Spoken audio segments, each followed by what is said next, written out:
And so, folks, for your information, no, they don't sell patterns to, two of the same copy of patterns. Apparently, I guess somebody was planning on stealing and put two patterns in the same envelope.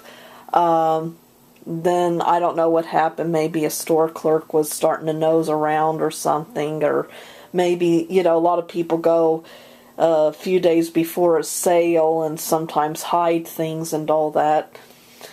So apparently they must have done that, and then I wound up picking up the pattern. And meanwhile, there's probably some poor person that bought the pattern and has an empty envelope. So, yeah. I guess the moral here is to always check your patterns when you go and buy them. I don't always do that myself, unless the package seems a little too thin. Anyway, so first, now I'm going to cut the 6-piece. Now, I'm using a bunch of cast-offs. I don't know how this dress is going to look. My mom had some leftover black tulle. A lot of people would say, well, it's not a good idea to put black tulle under a white dress. I put it under the brightest light. It didn't seem to show up too much. But I don't know, it could even be neat looking. Who knows? Anyway, I'm trying to, as much as possible, just use all this cast-off fabric that we have from other projects, And so, anyway, okay, so this is the nap, I think. And I'm trying to remember all this from the first videos. Maybe I should go back and watch my videos. Anyway, we're on the wrong side of the fabric. The wrong side of the fabric can sometimes be kind of hard to tell. In this case, the right side is shiny, so, and the wrong side is a little flatter. But on some fabrics, it can be damn near impossible to tell which is the right and the wrong side. So anyway, number 6 instruction says skirt. This is the skirt front and back. Cut one on the fold of the fabric and cut one on the full tulle. So we're going to be cutting 2 things of 6, but they're going to be different fabrics. Okay, so here's the regular fabric. And when they say to cut on the fold, remember you fold the fabric and, you fold it all the way up. If you've got kind of an uneven fabric, make sure that, like, you got one that's already been cut, it might be a little uneven. Make sure that everything, that you do have 2 pieces, I like to leave a little bit of a quarter of a hem around when I'm cutting so that I can hem each piece. Kind of makes it nicer and easier to put together. So, yeah. So I'll start that.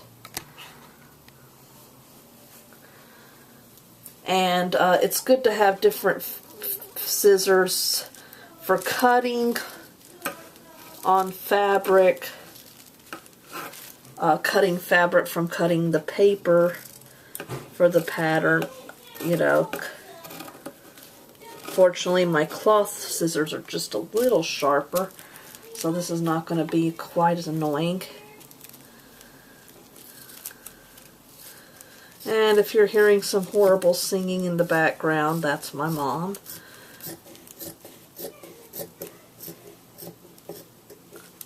Okay.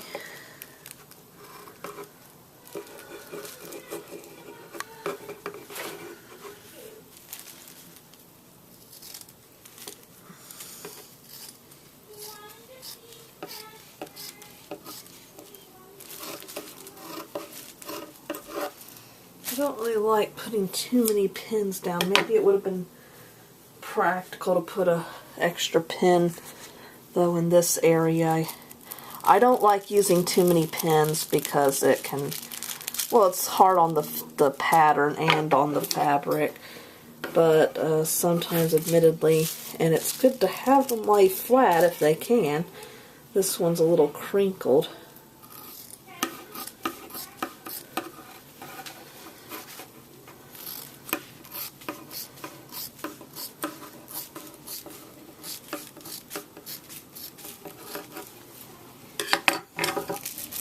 Okay, so here's the first piece, and notice I leave a little bit of white so I can hem the thing later.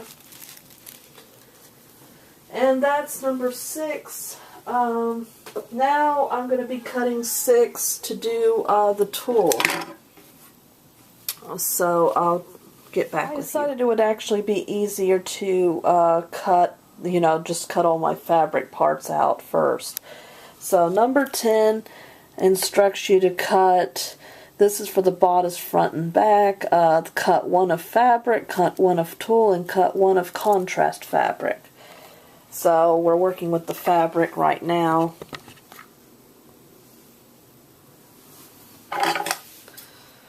Because we only need 1 and they didn't instruct us to do it on the fold, I'm not cutting on the fold.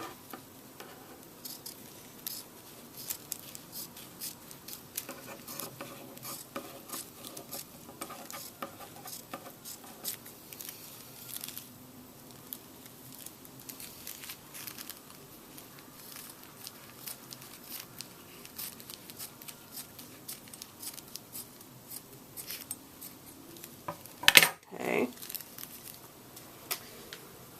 So that's 10.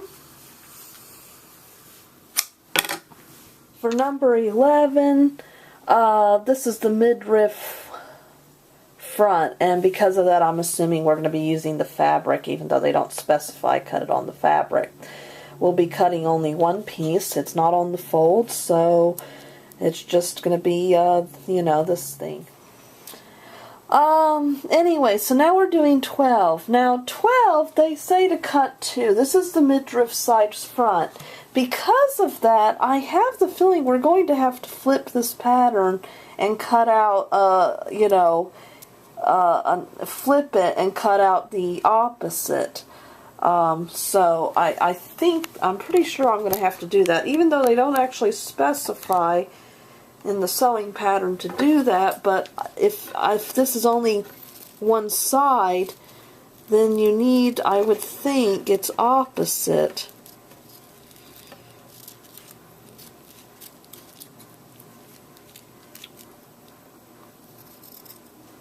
And the side is going to be pointed in a different direction. So, okay, so I have 12 here, and I'm going to undo it, and I'm going to flip it over and put it on this side.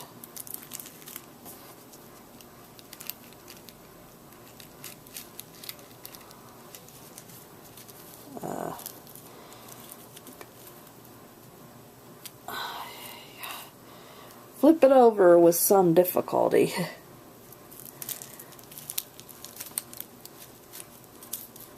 I need smaller pins, I think. So,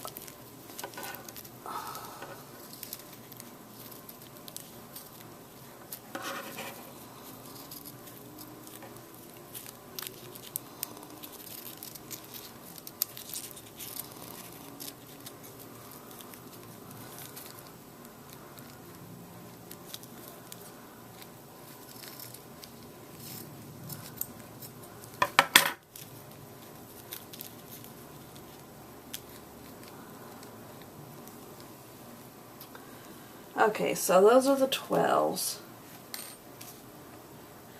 Because you see, this was the way I was figuring it, is you're going to, of course it's kind of all loopy, it's not evenly done yet.